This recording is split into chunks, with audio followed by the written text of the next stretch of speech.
Well, greetings and welcome back to our walkthrough of Becoming God's People, where we're looking at the formation of Israel in the first five books of the Bible, the books of the Pentateuch. This week, I am starting into a discussion on Exodus.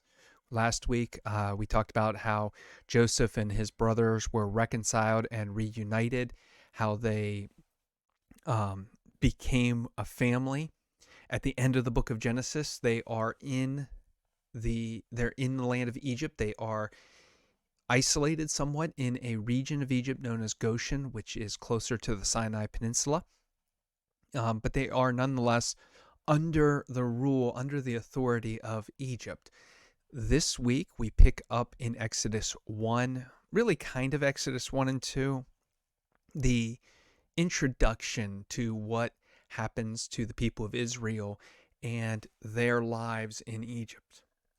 We are introduced to the fact that the 70 people who have come down with Jacob into Egypt, they have expanded exponentially. Some real quick words about the numbers, though. The idea that there were 70 people that came down with Jacob, those numbers are clearly meant to be symbolic. It's not that there were 70 people exactly. It's that 7 is a number of completion times 10 is a great and complete number. It's a large, complete number. The numbers in the book of Exodus are probably more symbolic than they are meant to be literal. The idea that there were 632,000 men who leave Egypt is just impossible. Um, Scholars have done the math on this. That would mean an average of something like 2 million, a little over 2 million people leaving Egypt. That kind of number is just physically impossible.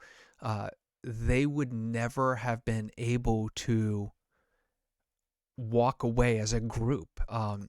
That number of people walking 50 abreast or 100 abreast, that's a large group of people, would take days to leave Egypt, to physically just get out of the cities that they were in.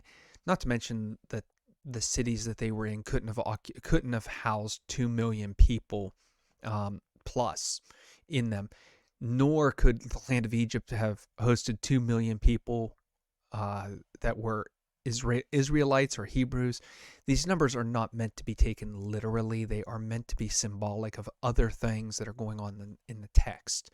So we need to be aware of that and not impose our own mindset and what we think is historical on the text. In other words, like here in Exodus 1 where Jacob has 70 family members, don't go imposing a rigid there have to be exactly 70 people on the text, because that's not what it's trying to do. It's trying to say that there were a lot of people and it was the full family of Jacob that went down to Egypt.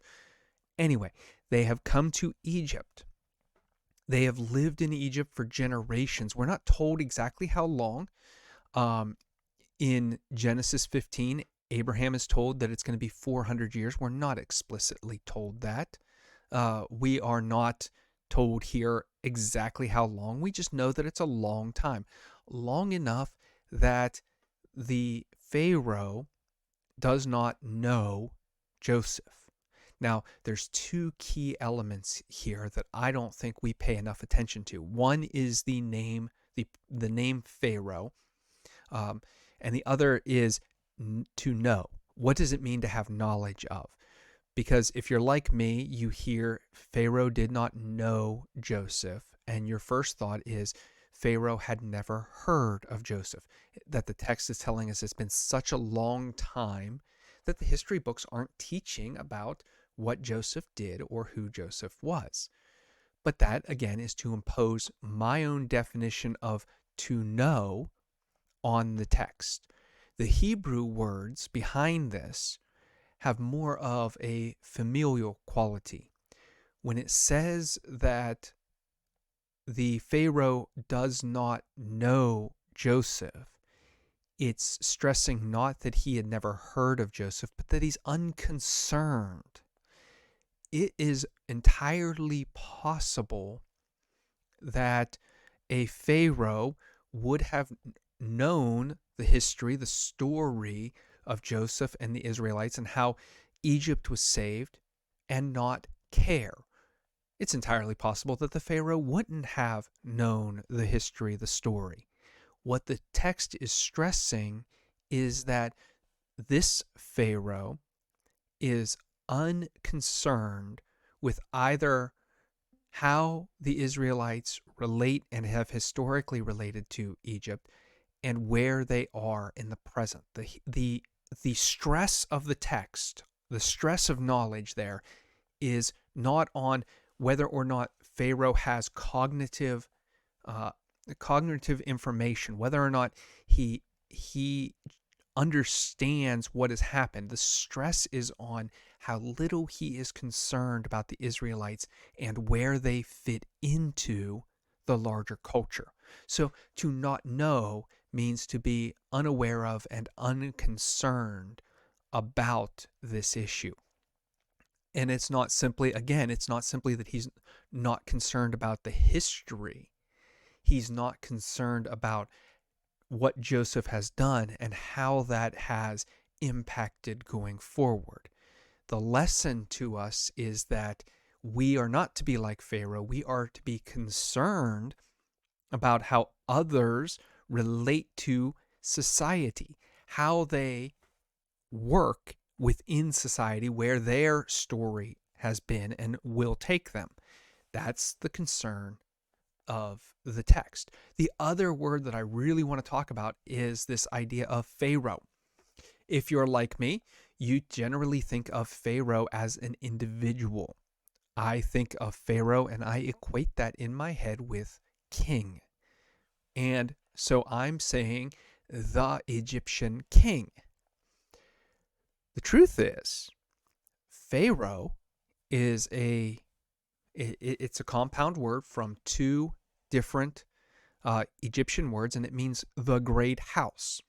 Now, yes, at a certain time in Egyptian history, the idea of the great house became associated with one individual. But we should also recognize that I can, in good English, say, I reached out to the White House or I went to the White House and the president's response is or was cold. To say I went to the White House and the president's response was cold does not mean that I ever engaged with an individual who is president. It means that the institution of the government, the executive branch of the government, is being identified in the White House. And the president, as the overseer of that institution, is identified on behalf of the whole. This is important because what it's saying to us is not simply that this king is against Israel, not just that one individual is somehow against Israel, but the system, the entirety of the Egyptian authority, the great house, the whole system is against Israel. This is set up to say that all of Egypt, or at least all of Egypt that matters, is somehow structured in a way to oppress Israel. This is kind of important because it goes, to me at least, what it shows is that while I tend to think of this as God against one individual, Israel against one individual, Moses against one individual, it's more that one individual represents the entirety of the system. That one individual represents the system and the system represents the individual. They are indistinguishable to some extent. The person of the king represents the whole body, and the whole body represents the person of the king. This is important because it's showing us not simply that Pharaoh has a petty individual grudge against Israel. It's showing us that the whole system of Egyptian life is going to come down in oppressing Israel. The whole system is going to come against them to make them slaves. And what the story is not simply about God overthrowing the malicious rule of one individual. It is about God overcoming this entire system of injustice that is negatively impacting God's people. These are things that we have to think about as we approach the text. We're starting to get into kind of where my reflection's going for the week.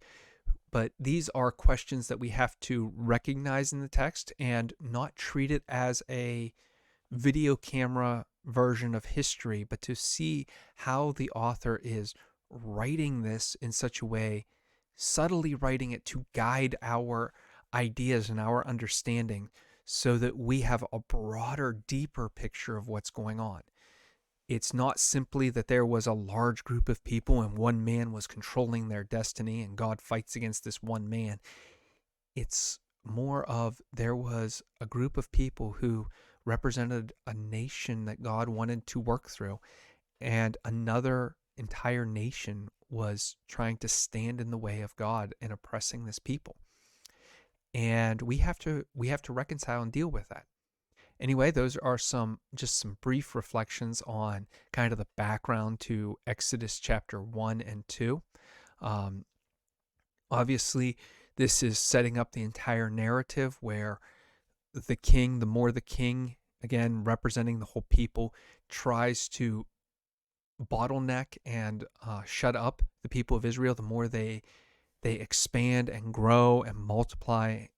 And as that happens, we see that Pharaoh's own plan of throwing children in the Nile is carried out, but carried out in such a way that he never foresees, and it ultimately will come to backfire against him.